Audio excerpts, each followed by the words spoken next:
To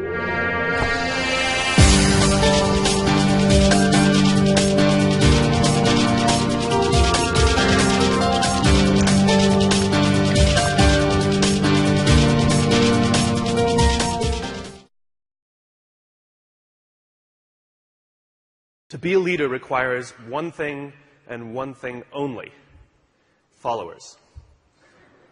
That's it. It has nothing to do with rank or title. It has to do with whether others are going to choose, to volunteer, raise their hands and volunteer to go in the direction that you set. We can force people to do things. We can whip them into shape or offer them all kinds of carrots and sticks to get them to do things. But at the end of the day, a true leader is the one where others raise their hand and say, I will follow you. The question is, why should anyone follow you? Now, the human animal is like a company. If we want to get certain behaviors out of the organization, out of people, we give them certain incentives or disincentives. We are exactly the same. If you want someone to perform, if you want them to hit a goal, we set the target, we set the goal, and we offer them some sort of bonus if they get there. And we incentivize the behavior. If we threaten someone with a punishment, we disincentivize the behavior. Wait till your father comes home. You know, anyone who's a parent with gold stars or bonuses or all kinds of things, we're used to this. This is normal. The human body works exactly the same way. If you've ever had a feeling of love, trust, joy, fulfillment, status, pride, those are all chemically produced feelings. They're chemically produced incentives trying to get us, the human body's trying to get us to do certain things to get us to cooperate. Tangible matters. We can only see the things we have words for, right? And this is why the leader must provide a clear vision. Why are we doing this? Why are we in business in the first place? What is the point of growing the company that you're growing? Everybody talks about, what's your goal? Growth. What's the point of the growth? In other words, you have a company. Why do you have that company? What is the value your company is offering to others? And what do you want your company to leave behind when you're gone? There has to be a purpose for why your company exists beyond the things you make, beyond the things you do, beyond the money you make. You had the purpose when you founded the company. Otherwise, you wouldn't have taken the crazy risk to start it with the overwhelming chance of failure. And people wouldn't have given you blood, sweat, and tears if they didn't believe in you because you were the alpha, you had the vision, you had the strength, and they wanted your protection. And they joined you, and they gave you their blood, sweat, and tears because you gave them a sense of purpose and belonging and protection. You have to know why you do what you do, and this is what the leaders do. And the more they can put it into words, the clearer they can put it into the words, the more we can see it. Again, we can only see the things we have words for. And so when you can put these things into words, other people can see them. I have a dream. Martin Luther King put into words the vision, seeing, he had. The rest of us could see it too, and now could focus all of our attention, all of our efforts on getting it done.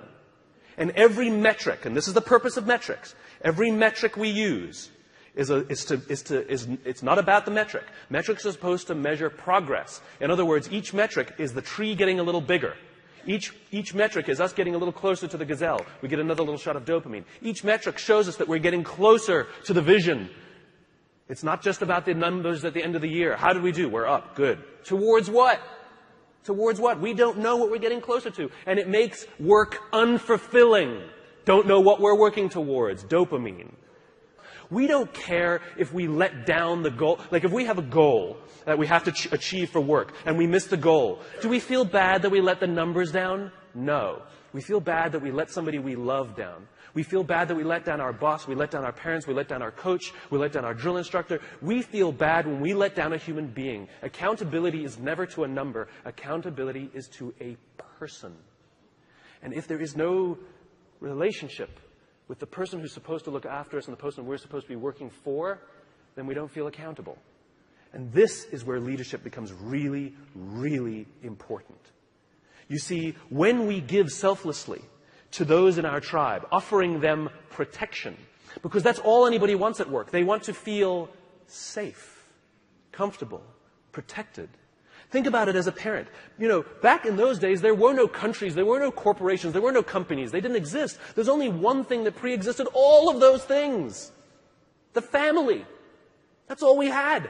Each other. Think about it. What do we say to our children? You don't get to choose your children. Some of them are funny looking. Some of them not that smart. Okay? Those are the kids you got. Sorry. You get to pick your employees, but you don't get to pick your children, and yet it doesn't matter who your kids are, whether they're the best looking or not, whether they're the smartest or not, whether they're strongest or not. You give them undying love. And you don't point out their weaknesses if you're a good parent. You point out their strengths if you're a good parent. You encourage them to do the things that they're good at. And you hold them up, and sometimes you let them fail and learn for themselves, and sometimes you discipline them, and sometimes you prop them up, and sometimes you push them, and sometimes you let them go. And more than anything else, all we want for our children is to achieve more than we could have achieved. And we will do that by providing them support, a feeling of safety, a feeling of protection. Well, guess what? It ain't no different at work. Stop saying our company is like a family. It is a family. And you are the mother and you are the father. And the minute you hire someone, you must give them undying love, and you must work tirelessly to see that they can achieve more than you could ever have imagined yourself achieving. Those are the best leaders. That's what it means to be a servant leader. Any company, any CEO that says to me proudly, we put our customers first, I always say, then that means you put your employees at least second. We put people first. Human beings come first, not numbers. We sacrifice people to save the numbers, but we don't sacrifice the numbers to save the people. A little bit backwards. And yet when we are willing to sacrifice the numbers to save people, you watch what happens to the people. There's a guy by the name of Bob Chapman in St. Louis, Missouri, who runs a company called Barry Waymiller. It's a $1.6 billion private company with 20% year-over-year growth for the past 20 years. Warren Buffett has 6%. What is Bob's secret?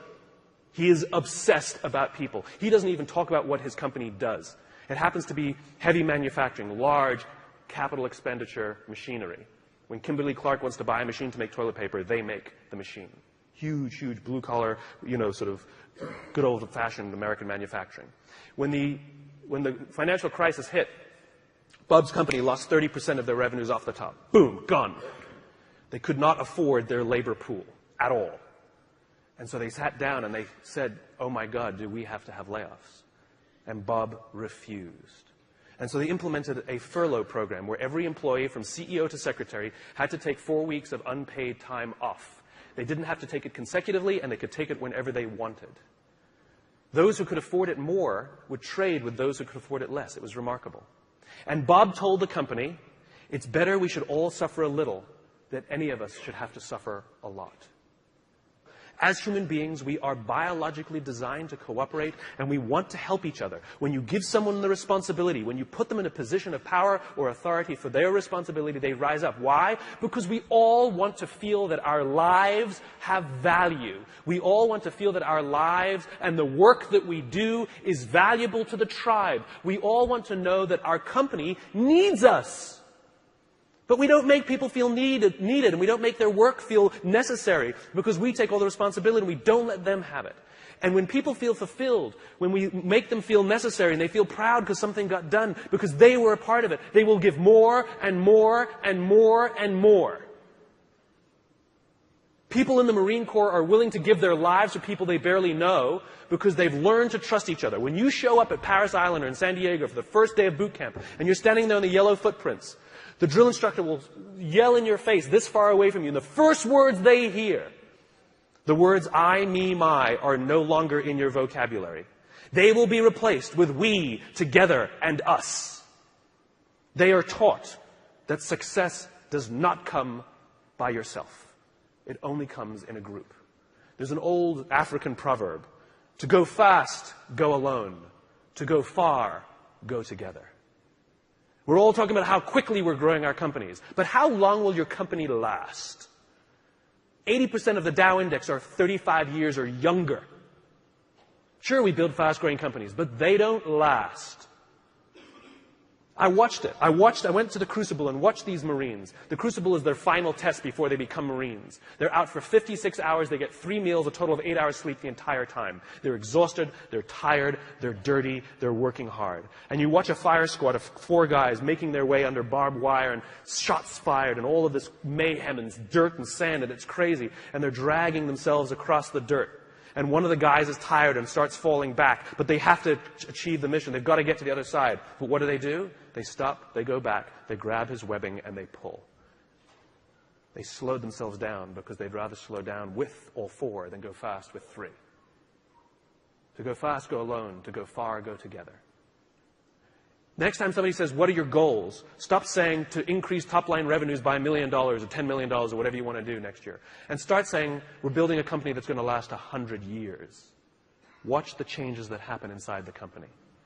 Devote yourself not to firing people, but to give them an opportunity to contribute. And if they fail, help them up. And if they fail, help them up. And if they fail, help them up. And if you really think they're incompetent and you really don't believe they fit your culture, why did you hire them?